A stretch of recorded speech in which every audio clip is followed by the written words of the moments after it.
Right, so this guy right here is making over $10,000 a month with AI SEO by leveraging AI to generate and publish content to his blog.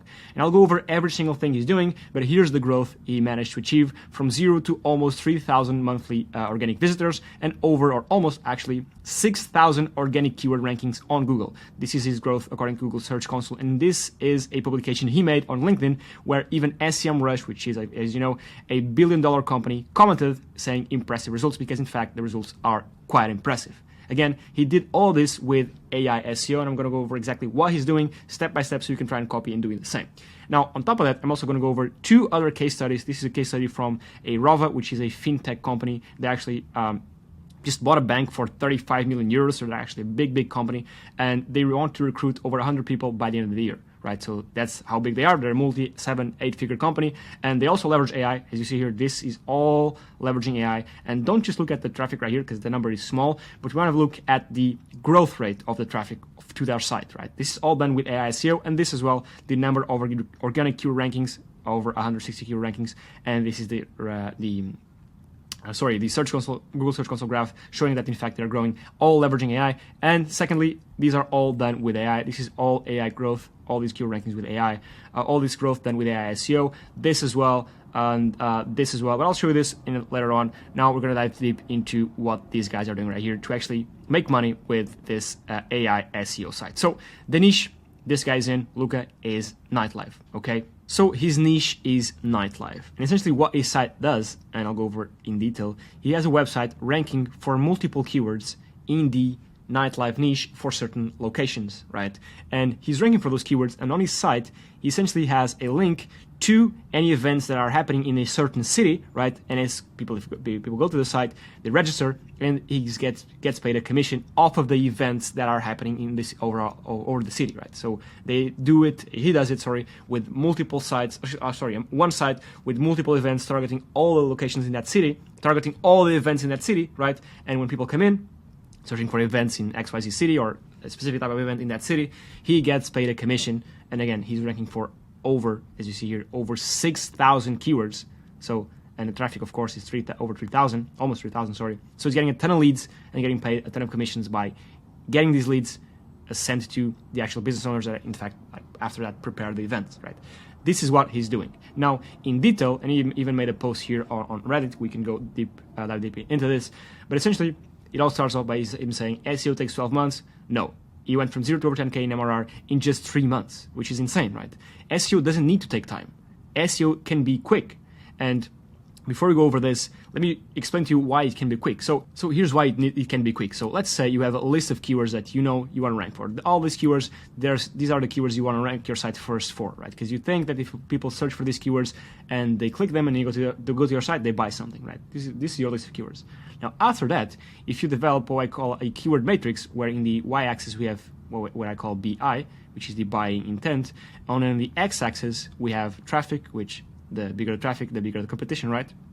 Now, out of all these keywords, if you start placing them here in this matrix, right, and I'll go over what buying intent is, but if you start placing them here, right, you're going to notice that a lot of them are going to be skewing through the high traffic zone right here and the high buying intent. Now, you want to target keywords that are here in this quadrant and in this quadrant, and not the ones that are here or here.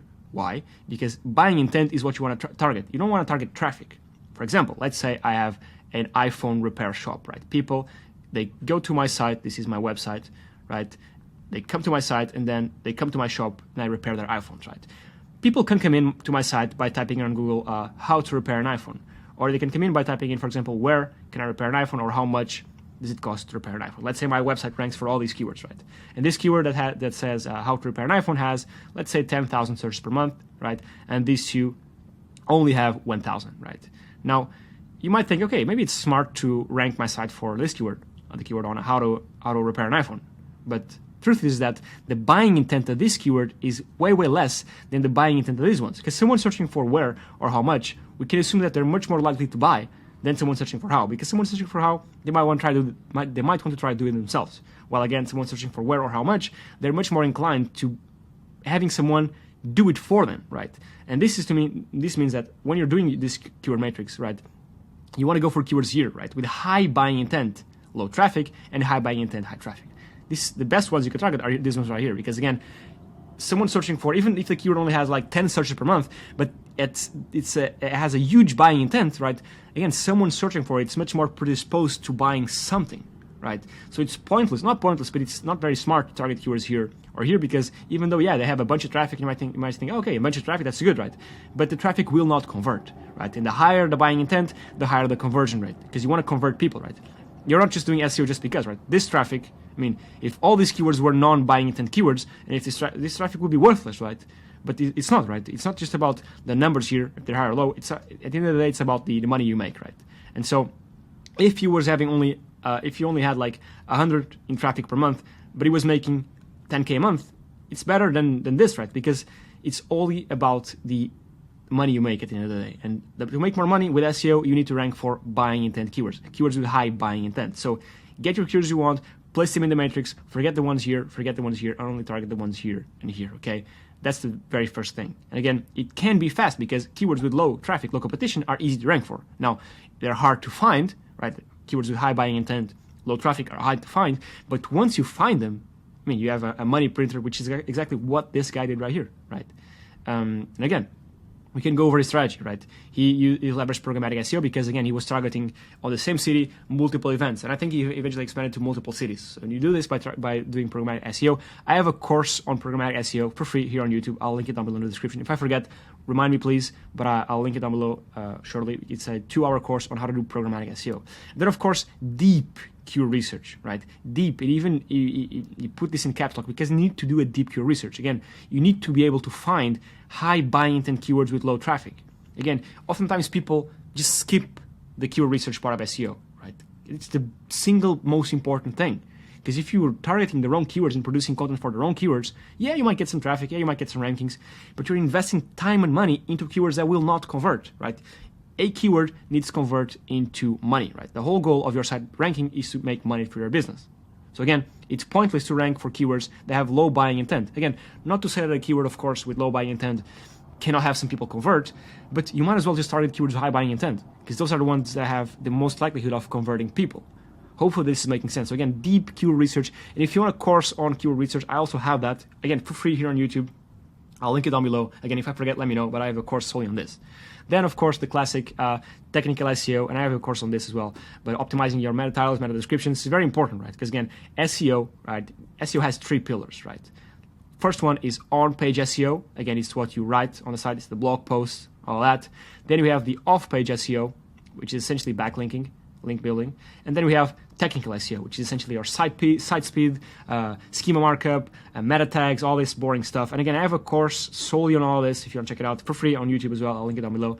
But again, it's very important because in SEO, you cannot just rank a site just with on-page or just with off-page or just with technical. We need to focus on all 3 to properly rank a site on Google. So again, focusing on that. Then more of technical optimization here. Implemented comparison pages to increase the pages that generate real conversions. So again, let me give you an example. For our software right here, Journalist AI, which by the way is a software that generates content. Actually, he used our software, by the way, the articles he generated, I'll show you right here in a second here. He used our software to generate the articles that are ranking him first and making him 10K a month. This is what the articles look like. Of course, this is for a different niche, but you get my point. Right? This is all done with AI, from the featured image, the table of contents, the content structure with in-article images, internal links, external links, bullets, tables, quotes, even videos that complement and add to what the article is about. This is all done with AI. This is exactly the same software he used to make this much money and to rank his site like you see here. Right? This is all done with AI-based content. And again, I can skim through these ones, click next, and publish them to my site. Next, I can publish them. Next, I can publish them to my site, or I can just click here, publish all, and all 6 will be posted to my site. Now, it says integration because integrations, I mean, you can publish to any site you want. WordPress site, Shopify, Ghost, Wix, Webflow, Blogger, you can post to any of these ones. That's why it says this. Now, going back on track on the implementation of comparison pages for our business right here, we have some competitors, of course. We have some competitors. As usual, any business has competitors, right? And a high buying intent keyword is, for example, let's say a competitor of ours uses a tool called ABC. It's a competitor of ours. Let's call them ABC, right? This is a competitor of ours, right? We want to rank our site for ABC alternative, right? We want to make a page dedicated, a blog post dedicated to the keyword ABC alternative. Why? Because this is a keyword with high buying intent, right? Because again, someone searching for product alternative, they know what the product does, they already subscribe to it, they already bought it, and they're looking for an alternative because they're unsatisfied with this, right? So it's a high buying intent keyword, right? A versus B, right?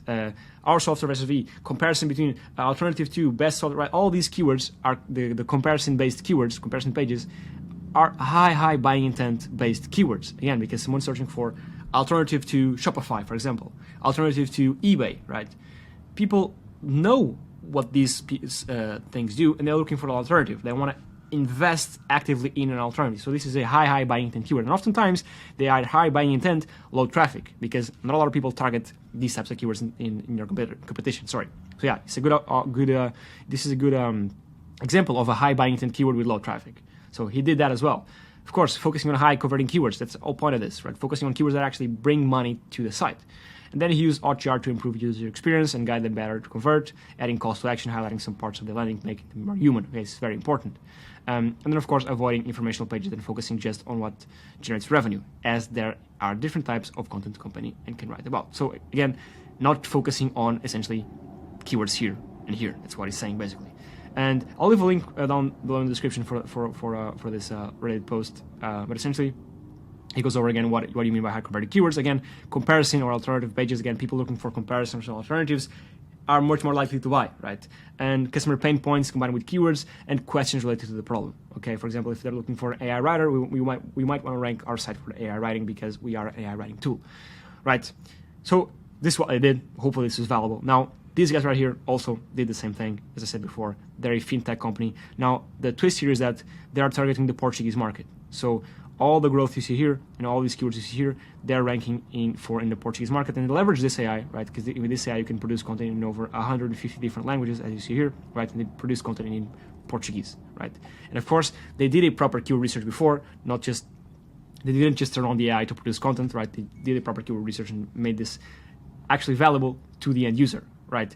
And this one right here as well, these ones are actually our own site. This is all done with AI, right? And the growth is clear. AI posted, manually edited and proofread by human, and of course proper keyword research made. And again, you see here they keep on increasing.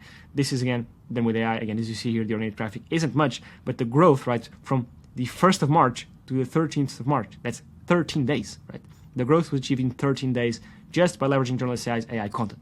Again, amazing. Again, this one is AI post, manually edited and proofread by human as well. And this one is a test blog, which we posted 189 articles, more or less 5 posts per day, properly optimized. And we started seeing results in just 90 days, right? 100% AI content, not manually edited and syndicated to social media. And this was targeted to the non-English speaking market. And again, the values here aren't big, but you have to look at the time to success, right? And you have to look at the fact that it was all generated with AI, okay?